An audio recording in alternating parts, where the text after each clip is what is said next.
İşlərin birində Rüfət nasosun əlindən öpüb sənin. Hə, əlimdən Niyə? öpdü. Yəni çoxu dedi ki, niyə?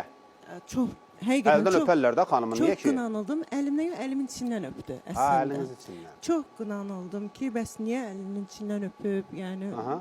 Amma orada görünməyən tərəf var. Nə idi? Görünməyən tərəf o idi ki, mən öz evimi öz əllərimdən tikmişəm. Onu Harda danışdım. tikmisən evi? Hirdalanda. Xırdalanda. Aha. Ora usta əli dəyməyib. Neçə mərtəbə tikmisən? 2. Mən bilmirdim tikmək nədir. Biraz açıqlama verim. Xanım atası anası olurlar. Yetimçiliklə böyüyüb, başqa ailə saxlayıb xanımı. İranlı bir də Türkiyədə idiniz. Qarışıq bir, yəni sonra da onlar rəhmətə gedib qalıb belə çöllərdə. Sonra ailə qurub, ailəsi də dağılıb.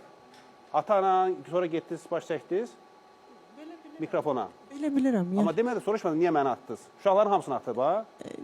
O çox dərinə getməyək. Salam dəyərli izləyicilər. Bildiyiniz kimi Miray balamız 4 aydan çoxdur ki, müalicə alır. Artıq son prosedurlara gəlib çatmışıq, amma gücümüz çatmır. Çünki əlimizdə olan bütün imkanlardan istifadə eləmişik, borclar götürmüşük. Artıq borclar da tapa bilmirik. Çox çarəsiz durumdayıq. Cəmi 3600 manat pul lazımdır.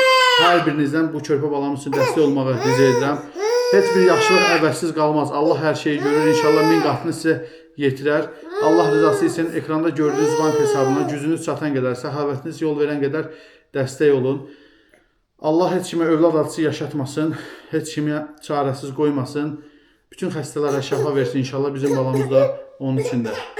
Ümid edirəm ki, dəstək olacaqsınız. Göydə Allaha, yerdə sizə güvənirəm. Dəstəyinizi əsirgəməyin. Çox sağ olun.